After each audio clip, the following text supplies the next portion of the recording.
अस्सलाम वालेकुम। मैं आपका एस्ट्रोलॉजर सऊद अयूब अपने चैनल में एस्ट्रो 101 में खुशामदीद करता हूँ। दोस्तों, आज की प्रिडिक्शन हमारी नरेंद्र मोदी जी के ऊपर है। आज हम नरेंद्र मोदी जी की कुंडली प्रिडिक्ट करेंगे और हम देखेंगे कि उनकी कुंडली में ऐसा क्या है कि जिसने एक बहुत ही आम से शख्स को एक इंडिया जैसे बड़े मुल्क का जो है वो प्राइम मिनिस्टर बना दिया। तो हम डिस्कस करते हैं। आप स्क्रीन पे देख रहे हैं कि कुंडली मौजूद है नरेंद्र मोदी जी की। नरेंद्र मोदी जी की बर्थ सितंबर 1950 में हुई और इनका जो लगन है वो स्कॉर्पियो है। देखें, मैंने अपने प्रोफेशनल कैरियर में कुंभ राशि के लोग और जो स्कॉर्पियो असेंडेंट के जो लोग हैं इनको मैंने बहुत ज़्यादा तरक्की करते देखा है वैसे भी। और मैंने अपनी थोड़े से नाकस एक्सपीरियंस में जो चीज़ शिद्दत से महसूस किया कि जिस भी कुंडली में ज़्यादा से ज़्यादा राजयोग होते हैं और या ख़ास तौर पे केंद्र में जितने ज़्यादा प्लैनेट्स होते हैं और उनमें चली हुई अच्छी महादशाएं इंसान को बहुत ज़्यादा तरक्की से नवाजता है।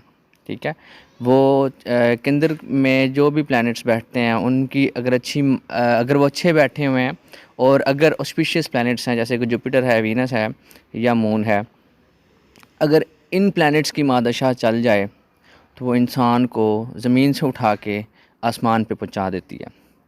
जैसा कि आप जानते हैं कि नरेंद्र मोदी ने अपने जवानी के टाइम में बहुत छोटे छोटे काम किए। जैसे कि एक मशहूर है कि ये चाय वाले मशहूर हैं, इन्होंने चाय का काम भी किया हुआ है। तो आप एक्सपेक्ट नहीं कर सकते, सोच नहीं सकते कि एक चाय वाला जो मुल्क का प्राइम मिनिस्टर बन सकता है, एक मुल्क चलाने वाला बन सकता है। ये बात मानने में नहीं आती। पर जब हम सितारों की इल्म की बात करते हैं तो सितारे इसी तरह काम करते हैं कि अगर आपकी पैदाइश ऐसे टाइम पे हुई है कि उस वक्त प्लैनेट्स की पोजीशन स्ट्रॉन्ग हो तो वो आपको ज़ीरो से हीरो करने में बहुत पावर रखते हैं, बहुत ताकत रखते हैं। तो हम बात करते हैं नरेंद्र मोदी जी की कुंडली की। तो नरेंद्र मोदी की कुंडली में जो लगन है उनका स्कॉर्पियो असेंडेंट है और मार्स और मून जो है वो पहले घर में मौजूद हैं। मार्स जब भी पहले घर में बैठता है, 5वें में या 9वें में बैठता है, तो इंसान को बहुत ज़्यादा करेजियस बनाता है। इंसान बहुत ज़्यादा ताकत रखता है अपने इमोशंस पर, अपनी फीलिंग्स पर, और कुछ करने की जो उसमें इच्छा होती है वो बहुत ज़्यादा होती है। ज़िंदगी में अगर वो एक बहुत ही छोटे से घर में पैदा हुआ है, अगर वो बहुत ही गरीब तबके से बिलोंग करता है, फैमिली से बिलोंग करता है, तो उसकी जो ख्वाहिश होती है वो बिल गेट्स बनने वाली ख्वाहिश होती है। उसकी ख्वाहिश ये नहीं होती कि मैं गरीब मर जाऊँ। वो दुनिया में कुछ करना चाहता है और लोगों की नज़रों में अपना लोहा मनवाना चाहता है। ठीक है, तो मार्स बहुत ही एग्रेसिव, बहुत ही फायरी प्लानट है। ये जब भी अच्छा होके बैठता है, कुंडली में स्ट्रॉन्ग होके बैठता है, इंसान को कभी भी हार नहीं मानने देता। इंसान कभी भी हार नहीं मानता और मैच के आखिरी गेंद तक इंसान जो है वो खेलता है। नरेंद्र मोदी की कुंडली की अगर हम बात करें तो नरेंद्र मोदी की कुंडली में सबसे पहले हम बात करते हैं कि ऐसे क्या राजयोग हैं जिन्होंने इनको इतने बड़े ओहदे से नवाजा, इतनी तरक्की दी, इतनी इज़्ज़त दी, इतना बड़ा मकाम दिया और इतने बड़े बड़े काम करने की सलाहियत भी दी। तो मार्स और मून की जो कंजंक्शन है, एक तो ये है कि मून इनका, बहुत से लोग सोचते होंगे जिन लोगों को एस्ट्रोलॉजी की समझ है कि मून तो इनका डेबिलिटेटेड हो रहा है। तो मून जब वीक होता है तो वो भी इंसान को तरक्की करने में दिक्कतें लेकर आता है, इंसान की तरक्की में बहुत ज़्यादा रुकावट पेश करता है अगर मून अफ्लिक्टेड हो या उस पर किसी भी नेगेटिव प्लैनेट का एस्पेक्ट हो। पर इनकी कुंडली में जो मून और मार्स की प्लेसमेंट है वो एक तो ये है कि चंद्र मंगल राजयोग बना रहा है, दूसरा ये कि केंद्र का मालिक केंद्र में बैठा हुआ है, मार्स बहुत ज़्यादा स्ट्रॉन्ग होकर बैठा हुआ है।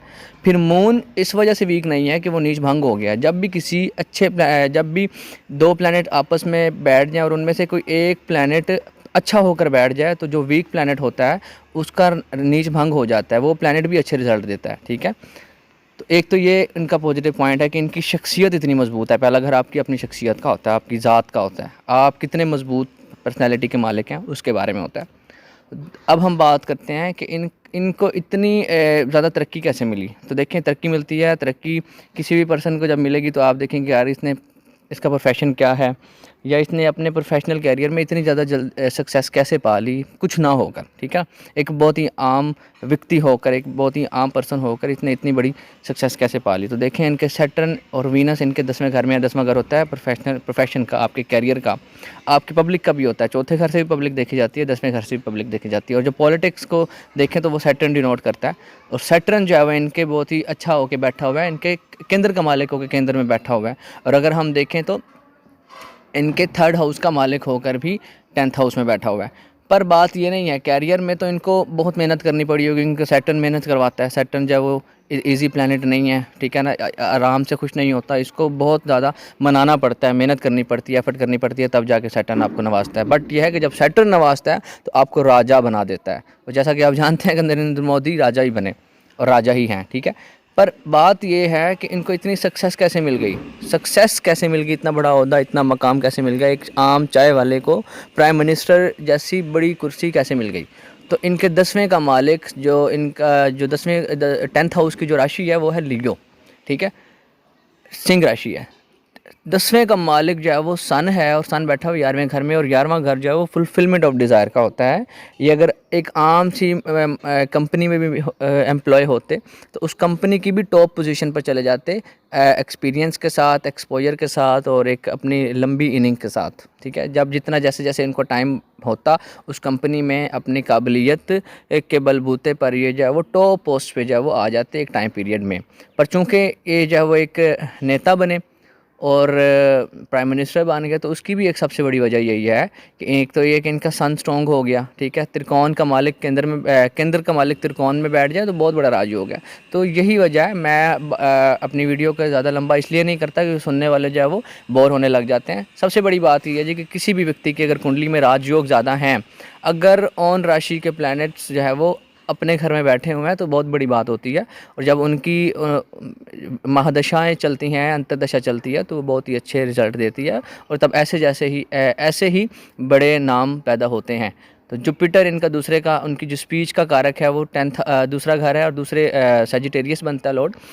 सजिटेरियस का जो रूलर प्लैनेट है वो जुपिटर है, इनके 4th हाउस में बैठा हुआ है। जो 4th हाउस जनता का होता है, और ऑस्पिशियस प्लैनेट जब जनता वाले घर में बैठ जाए तो वो जनता से, पब्लिक से बहुत ही अच्छे रिजल्ट, उनको बहुत अच्छा रिस्पांस देता है।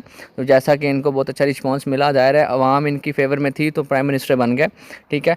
अब 4th हाउस में जब जुपिटर बैठा तो वो उसने पब्लिक वाले घर को, 10th हाउस को, कैरियर वाले घर को देखा। और जुपिटर और सैटर्न जब आपस में देखें, या वीनस और जुपिटर आपस में देखें, तो ये भी एक बहुत बड़ा राजयोग है, या एक बहुत पॉजिटिव इंडिकेशन है। और राहु 5वें घर में आए तो ये भी लॉटरी का कारक है, इंसान को जब वो ज़िंदगी में छक्के लगाता है, दिहाड़ियाँ लगवाता है, क्योंकि बहुत अच्छी इंडिकेशन है। और 11th हाउस में सबसे बड़ी बात यह है कि 11th हाउस में जितने ज़्यादा प्लैनेट्स बैठेंगे उतना ही अच्छा है।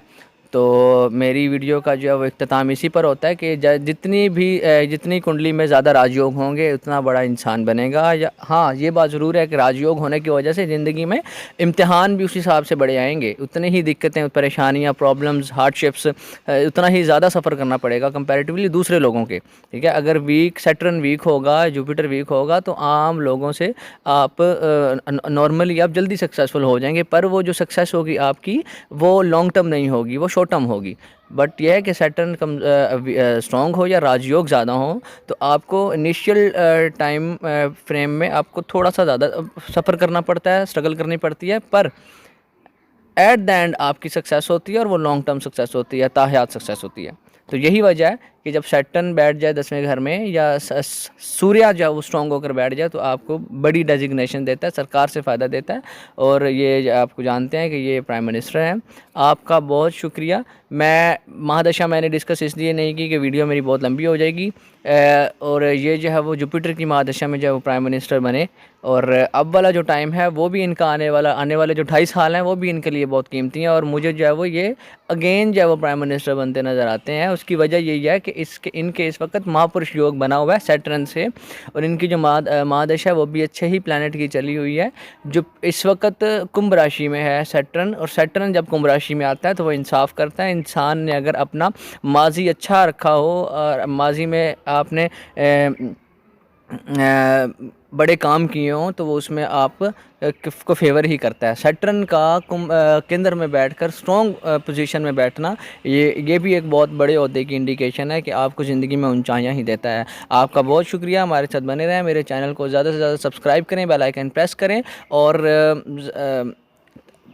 क्या कहते हैं, अपना फीडबैक लाजमी दिया करें। आपका बहुत शुक्रिया। अल्लाह हाफ़िज़।